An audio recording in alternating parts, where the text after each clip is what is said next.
Atrás dejé el cantar del coquí. I left behind the song of the coquí. Atrás dejé el cantar del gallo al amanecer. I left behind the call of the rooster at dawn. Dejé a mis seres queridos. I left my loved ones. Dejé mis zapatos favoritos. I left my favorite shoes. Atrás dejé el sonido del río en mi ventana. I left behind the sound of the river at my window. Atrás dejé el calentar del sol mientras caminaba por las calles. I left behind the heat of the sun as I walked to the streets. Atrás dejé mi isla.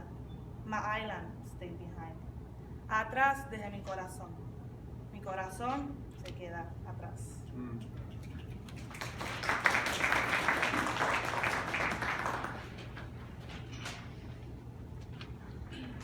I left behind the beautiful island of Puerto Rico in July 2014 in the company of mi mamá, abuela y mi hermana.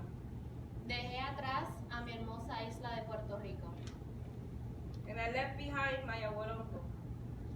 He was like a father to me. He used to call me all the time to ask how my day was. Dejé atrás a mi abuelongo. Abuelongo era como un padre para mí. We had a dicho together. He always used to say, ¿Tú sabías algo? Do you know something? And I would have to say, que tú me amas. That you love me. Every Saturday, I used to travel from Gurabo to San Lorenzo to spend the whole day with my abuelongo. And he was the one who took me shopping to buy a new pair of shoes for the first day of school every year. Good stuff, we had a kind heart. Él era rudo, pero tenía un gran corazón. What I didn't know, the day I left my Puerto Rico, it was that my abuelongo was sick, and he was getting more sick every day.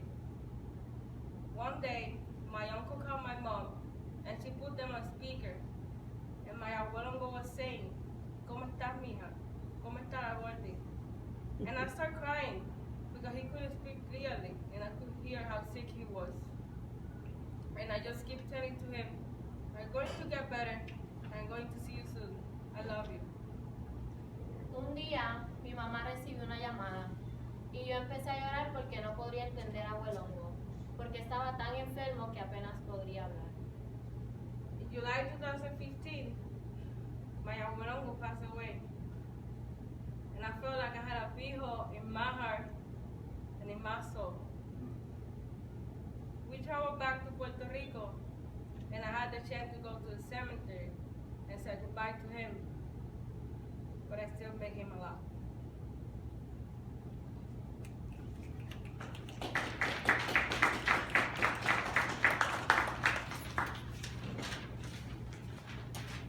I am mad about our educational system. When I was in 5th grade, I love science and I love learning. well, our teacher made us copy down everything from the board and memorize it for the essay. Tiro peligro a los interests in science and in school. In middle school, our teacher made class much more fun. We learned new ideas without even realizing it. Unfortunately, since then, with all the schools I've been to, the system is the same. Copy, study, take an exam, And then repeat. The education system Turn us into study robots. to prepare us for society. Students compete against one another to get the best grades. But sadly, We aren't allowed to express ourselves. In our own way. actually, we are. losing interest in learning. And lose interest in school. Many students love music, art, writing, and sports. But students spend all day, every day, Copying, studying, Taking exam and repeating. Which is, Boring and monotonous. many of us end up with our brains. fried from the effort of trying to store so much information. If only schools could be a place Where students could have fun, learning, and getting excited about it. we will avoid. so many kids dropping out of school. Teachers should Make room for creativity. and Give us the freedom to express ourselves. also Schools are not emotionally safe. schools are like society. Survival of the fittest. Adults create a school without care, A jungle. where the strong have all the power And the weak have to figure out for themselves. and the weak suffer. The moral of the adults are, That you climb on top of the weaker ones. in order to reach the top, and stay on top. we say physical punishment is forbidden. But when it occurs abuse in school, You're supposed to say, I don't know. I wasn't there. I didn't see anything. Bullying is ignored And sometimes even promoted. by both students and teachers, Neither the victims The bystanders. nor the bullies. Can't escape that. The worst part is, That people know what's going on. and do nothing to stop it. even when it's happening. Right under their nose. School is like a stadium. The classroom is the ring. And there are no Referees.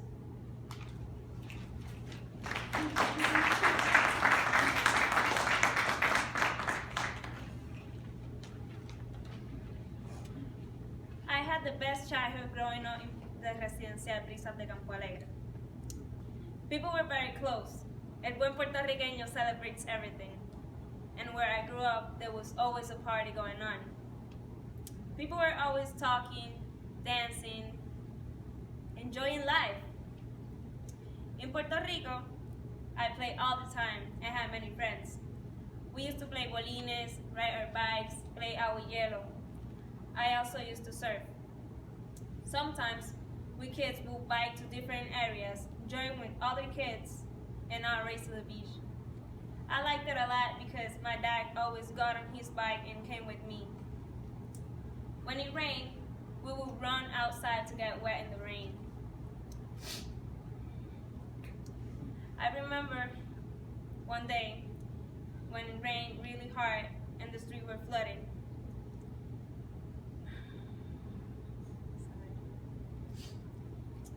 The parking lot looked like a swimming pool. Children, teenagers, and even adults all ran outside into the water. We kids rode in a broken electric car, el carrito de batería roto, while the other kids pushed us around. The front yard of our house was flooded. My older brother got on his boogie board, ran, and threw himself into the grass. Se tiró al pasto, sliding on his boogie board. Now, when my friends and I hang out, we spend a lot of time on our phones. We still talk, make fun of each other, laugh together, but when we don't know what to do or say, we go back onto our own phones. When I look at my family now, everyone is stuck on their phones, including me. Most nights, we're not together at dinner time. Often, we go into our own separate rooms and don't talk. If we are in the same room, we just don't talk as much as we did before.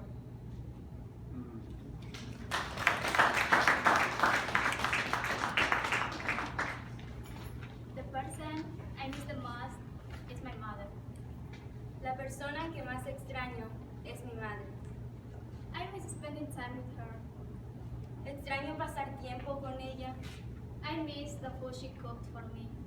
Extraño las comidas que me cocinaba. And the times when we went for walks together.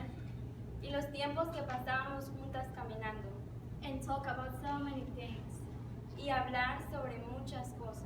I need her advice. Necesito sus consejos. I need her to tell me when I'm doing the right thing. La necesito para que me diga cuando hago las cosas bien and when I'm not. Y cuando no las hago bien. I need her support. Necesito su apoyo. I miss her saying, my daughter, everything's going to be alright.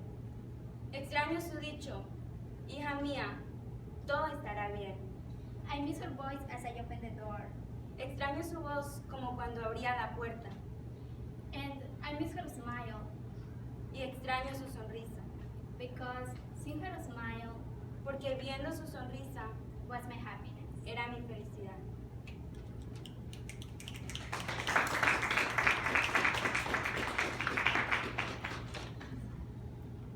I'm laying in bed at night thinking about how they say life is short, but it actually seems really long. I'm wondering about how my life is gonna go. I'm laying here thinking about how they say life is so full of mysteries and so full of mistakes. When I wake up in the next few hours, will I meet someone that will change my life or someone who will support me to reach my goal? I'm thinking about what is the next tragedy that my family or I will face. I'm thinking about how yesterday was our history, tomorrow's our future, and our present is now. Life is such a mystery. I'm thinking about how my life would be if I hadn't been raised by my mother and father, or if I had been raised in Africa. Sometimes I just miss being young because the things that go through my head are just too much. I'm laying in bed in the middle of the night thinking about how life isn't fair. Don't ask me why, because it isn't. Don't question my question with another question.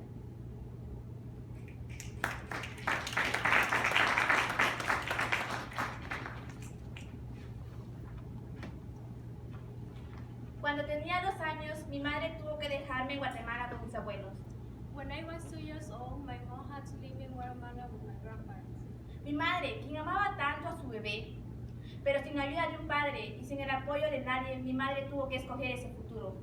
My mother, a woman who loved her baby so much, but without a father and without the support of anyone, she had to choose that future. Mi madre arriesgó todo por mí. Ella me dejó, mas nunca me abandonó ni se olvidó de mí. My mother risked everything for me. She left me, but she never abandoned or forgot. Casi 14 años pasaron sin mi mamá.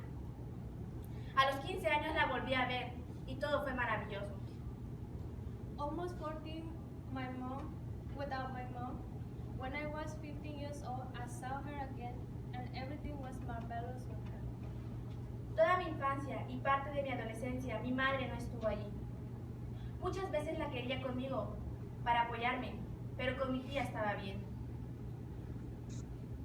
All my childhood and part of my adolescence, my mom was not there. Many times I wanted her close to support, but with my aunt, I was fine. Aprendí que la distancia no separa el amor. I learned that the distance does not separate love.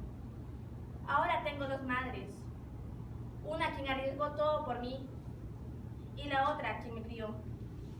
Now I have 2 women in my life who raised me up. My mother who raised everything for me, and my aunt who took care of me. Sobre todo, tengo el amor incondicional de las 2. I have the unconditional love of both of them. Hoy quiero superarme y tener éxito para darle a mis madres lo que merecen. Today, I want to rise up and success in life to give both of my mother what they deserve.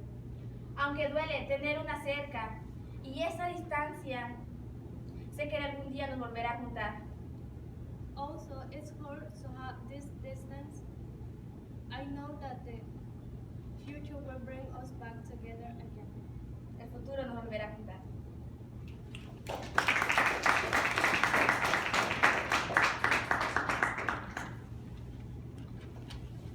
Dear Jesus, we have known each other since we were 10 years old, and I know that you have been through a lot, but please don't forget who you really are. You are an amazing person. After you went to Yale, you completely changed, and I miss the old you. You always took care of me.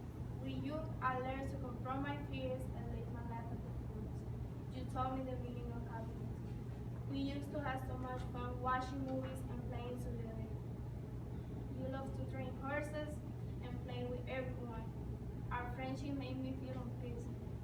I haven't seen you in 9 months, but the last time I saw you, I hardly recognized you. You don't speak to us like you used to do. You are not that good to people anymore. You have become toughness. Even your face has changed. I know that your family doesn't understand what you have been through and doesn't support you. But the road you're traveling to will end you back on Yale with many years of struggle. I do understand that you have been through a lot, but this is not who you really are. I know you, the real you. You are humble and kind. Please fight for who you really are deep down inside. Please fight for yourself.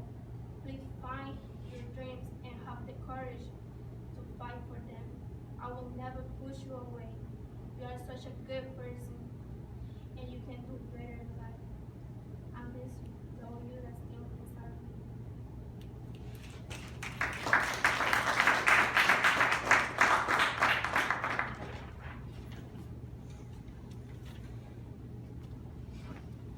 I can name my family going back 14 generations. Abdurizak, Omar, Warsame, Abdi, Abdurrahman, Abdalle, Abkiso, Mahad, Mudoy, Mamun, Hajwakoy, Jumaldain, Fakay, Sadiq. My name is Abdurizak Omar Warsame. My family is from Somalia. Before the war, my family lived on a big farm with many animals in a region called Kismayo. Magacaygu waa Cabdirisaaq Omar Warsame. Familygeyda waxay ka imaadeen Soomaaliya dagaalka intuu bilaabanin ka hor. Familygeyda waxay ku noolaayeen beer aad u weyn oo leh xayawaano khaasatan Kismayo. When the war began, my parents had to leave their home, and they worked for many days and ended up in Kenya at the Dagahle refugee camp. My oldest brother was born in Somalia. My other 6 brothers and sisters and I were all born in the refugee camp. My parents spent 23 years in Dagahle. Life in the refugee camp was hard. My whole family lived in the 2 rooms. In the summer, it got very, very hot.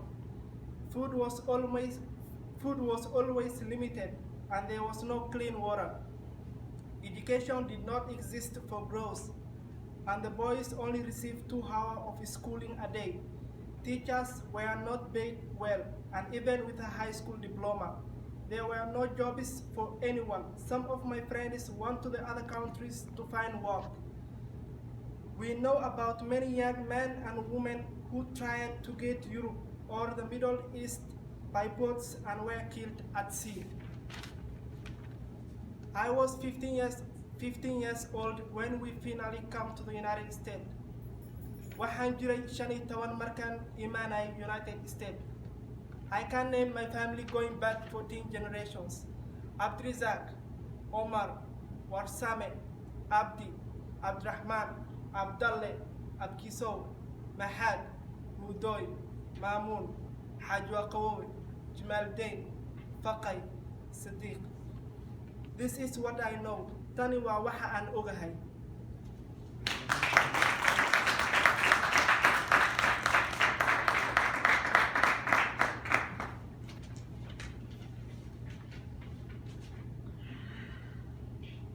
My name is Alaris Morales. I come from Guatemala. I'm 18 years old. I became activist because I love to defend the people that I know that have a right. I hate when someone see another people like less. This is me, myself. I just want that they accept me how I am. Activism break the law, but I didn't break the hurt. I do this because I want to support my family and I want to support everyone that I know that had a future. I became activist when I see the abuse of the people from farm workers. All of them work every day. They risk their life just for $8 every day. As a teenager, I started to see the problems that my family has. But I never give up because I know that that's my challenge. And every one of us has a challenge. Every one of these kids has a challenge, and they are here today because they know that they are brave. They have a lot of strength. I don't know any one of them, but I know one thing. They are really, really smart. They are learning another language. They left something behind. And when I see someone suffer just because they left something, I say, I left something too. We left something. We want that someone hear our history. We want to feel free. Someone said you have the freedom, but I don't feel. Now I feel the freedom, and I'm free to tell them that God loves you. That it doesn't matter if we need to break the law to get something right. The law always has something to see. The politicals always see something. And they are looking just for them. Just for their get food, to have good things. But everyone here have something to tell, and they are telling now. And this is me. Thank you.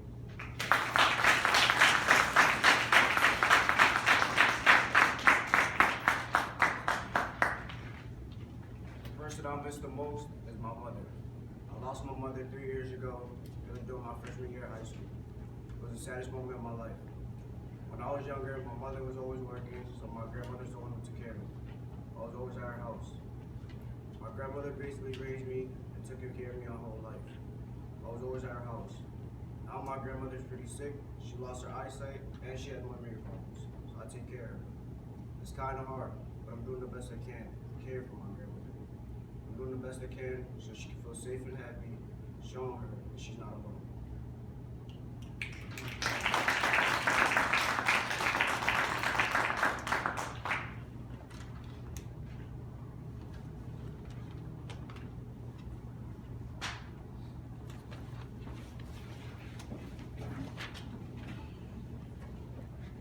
It took courage to cross the border. Tomó coraje cruzar la frontera. It took courage to play the piano at church. Tomó coraje tocar el piano en la iglesia. It took courage to speak in front of everyone at church. Tomó coraje hablar en frente de todos en la iglesia. It took courage to sing out loud. Tomó coraje cantar en voz alta. It took courage to teach Bible lessons to little children. Tomó coraje enseñar lecciones bíblicas a niños. It took courage to leave my family. Tomó coraje dejar a mi familia. It takes courage to learn new things that I've never done before. Toma coraje hacer nuevas cosas que nunca había hecho. It takes courage to stand up here and speak to you. Toma coraje pararme aquí y hablarle a ustedes.